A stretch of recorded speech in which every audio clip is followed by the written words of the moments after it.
So the 690 apparently goes on Sunday, and I actually don't want to sell it now. As and how it goes, it was just just another bike. Fuck it, I liked it, I loved it, blah blah blah, and but now as of now it has to go. I don't want to. It's such a good bike. It's just I don't know. If this really goes, I will have to get myself another one sooner or later. Now, why I'm talking about this, supposed to talk about the van. I brought the van, and this is the good chance to talk about it because I need to change the tires. I've done the comparison between how this rides compared to my T7, not any T7, my T7, because it's only fair. I've done the same route, same weather, but it was only fair that I'm gonna test both bikes on exactly the same tires. So I borrowed tires from the 690 and put them on a T7, and I'm swapping them around. Obviously you can see the back is already fitted back on the bike, the front is still not. So I brought my bike, my tuner in the van to finish the job and then clean it, because I haven't even cleaned it since last Sunday, which I'm very ashamed of it. I never do it, and that's something you shouldn't do. Anyways, the van. Well, Crafter, medium wheelbase, low roof, 645 mechanical setup, super turbo diesel, 8mm elements pump. So it's probably potentially have about 350, 400 brakes with the turbo and everything and the whole setup. However, as much as that sounds nuts, it doesn't have the power now. The turbo is set up so it uses very little boost, because the gearbox is original from Sprinter 6-speed, and they are made of cheese, especially for the big vans. So you can't really use too much power, because I'm gonna explode it. So it's kind of loads of very, very powerful, but very, very useless, because virtually the power is there, but practically you can't use it, because you're gonna accelerate away from your gearbox pretty much. But the good thing about it is that it's all mechanical, no needs of any issues. Once I started the van, so once you warm the glow plugs up, you started the van, you can throw the battery away. You don't need anything. So that's good, very reliable. And actually, it's not bad on fuel either. I'm doing about 30, 35 miles per gallon, depending how you drive it. Anyways, that's not about it. When it was just me, my bike, and me, as you can see, there's plenty of space on the floor. You put the bike over there, and you put the mattress here, and you sleep. We blokes don't need much. Just after a day riding, put the mattress there. You got plenty of space to make yourself a coffee, some food, eat lunch, dinner or breakfast, coffee in the morning, have a sleep. That's all you need. Tools and everything, a ramp to go up. That's all you need. Now, as my missus, this is actually a very cool bike. I love this thing. I need to make a quick video about this, because it is underrated. Anyways, as my missus decided to go riding with me, I know, I was trying to go away from the stress, and the stress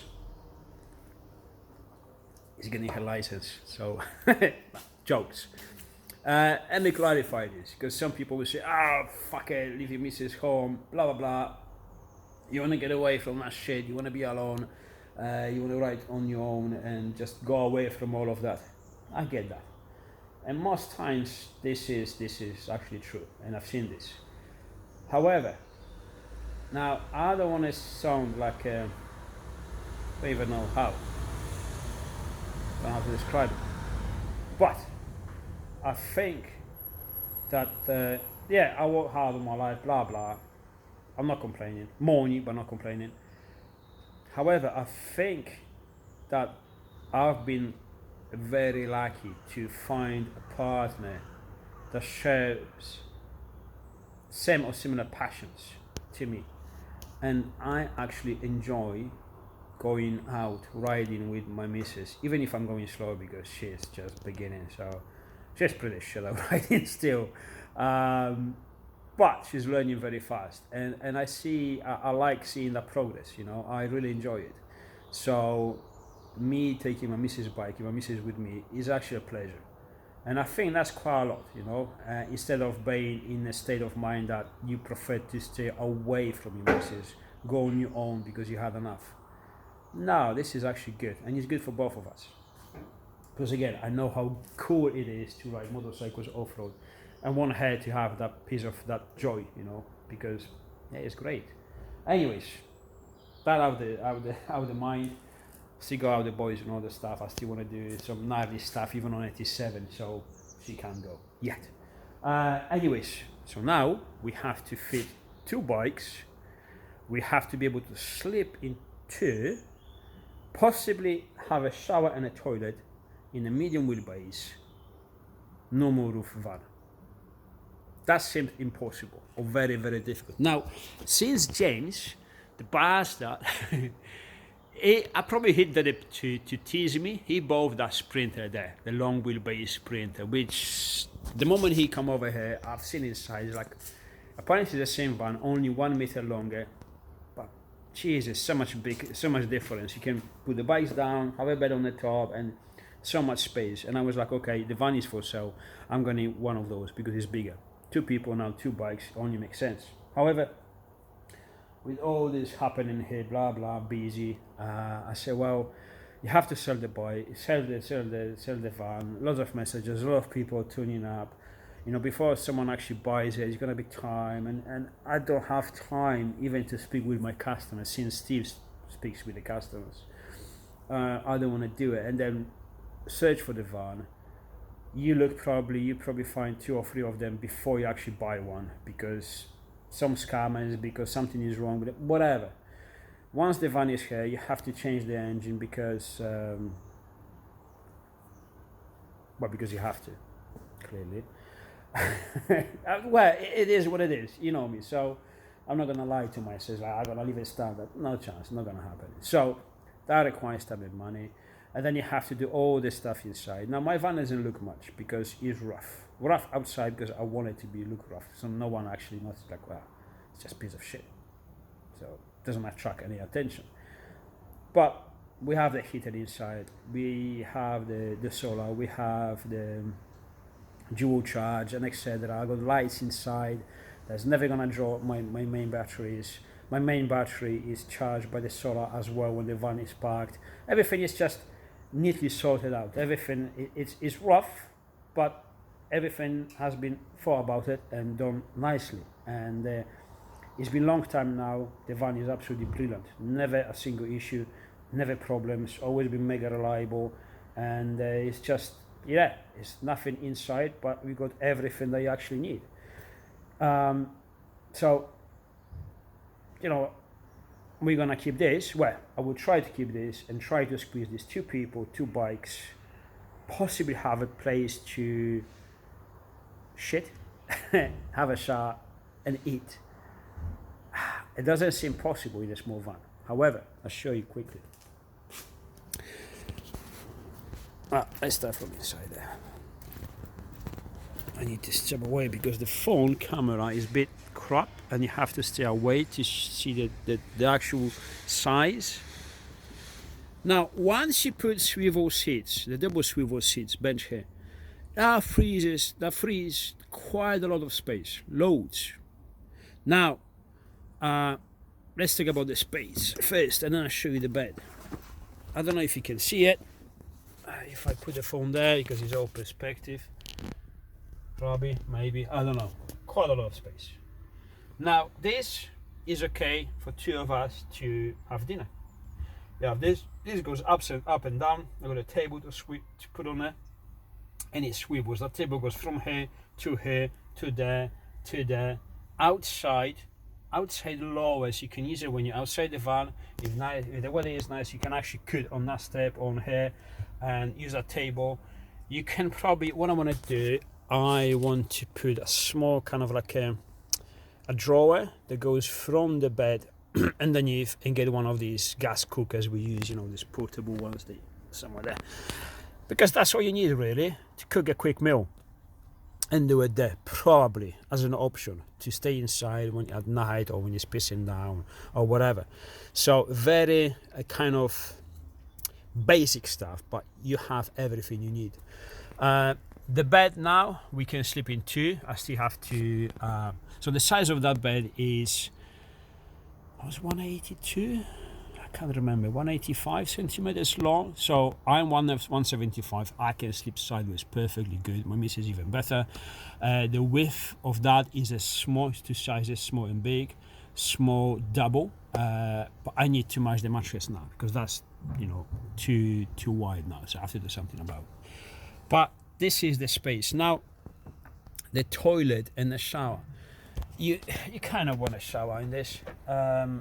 Even for me, when we go out for 2 days or even longer, you're sweating your ass on the bike. You get back, it's so nice to just have a hot shower, just to refresh yourself, don't stink. Because when you have the armor on yourself, I mean, without the armor it's fine, but the armor for some reason it stinks so much. It's chemical stink. I don't know what's wrong with it, but it's horrible. You just really want to wash yourself. Now the toilet, you get out, right? Well, I got my missus with me now, but also Welsh weather, 70 miles an hour winds, pissing down. You need to go out for a shit. You know what? It would be nice at that moment to have this toilet inside, because camping is great. But sometimes it isn't. Let's be honest. Sometimes it's just fuck. So it will be. It's a very nice, to have a toilet as emergency. Not always, but just an emergency. Shower, obviously. And as you can see, from my seat to the bed, that's plenty of space for a shower and a toilet. I think that is full size, not even behind my bed, but from that pillar there to where the bed is full size shower that people put in the vans. So great. Obviously all of this will have to be moved, probably on the side of the bikes, there and there. That's my tools and spare parts, wheel bearings and pads and oils and .4 and coolants and everything for the bikes and for the van if it needs to be.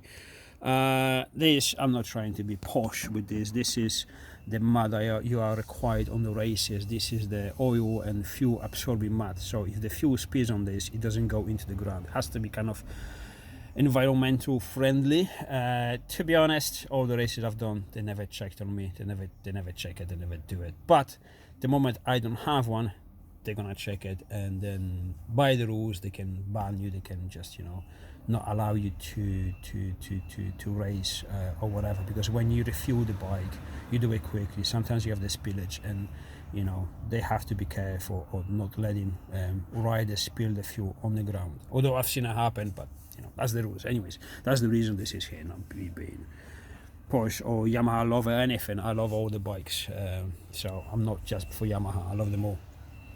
Anyways, I think that's good. So how I made this bed was made in a couple of hours, honestly, because I have to dismantle my mezzanine floor.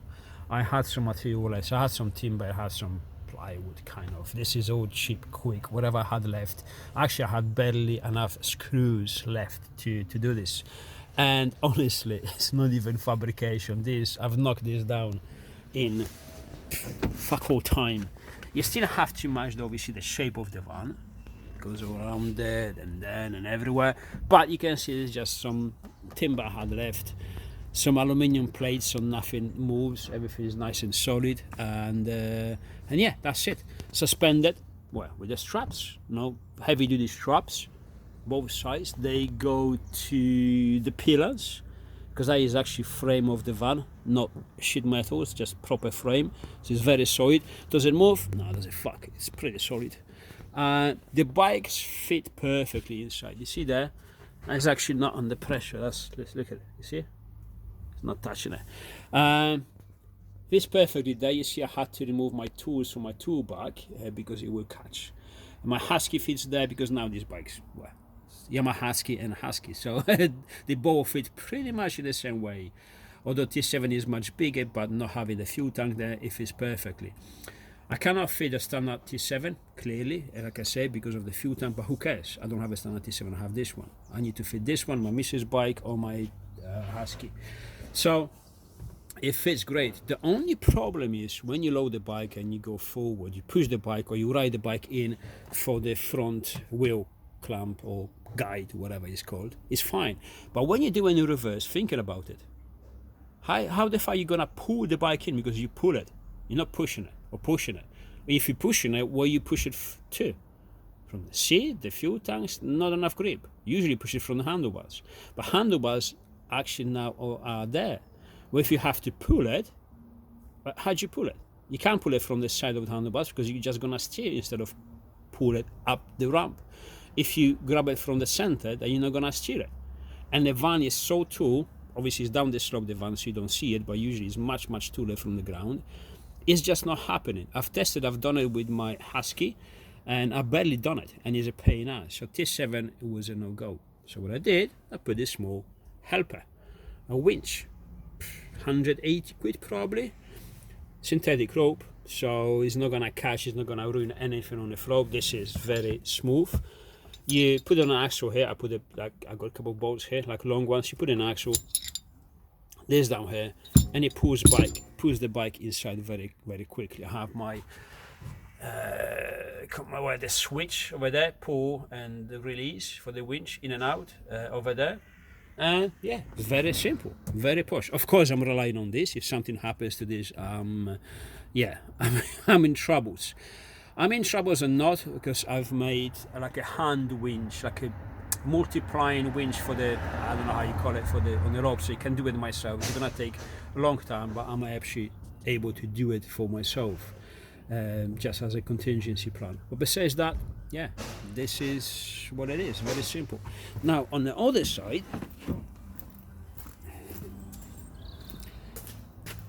you know, made these, you know, just spare bits here and ropes and etc. But the main thing is here.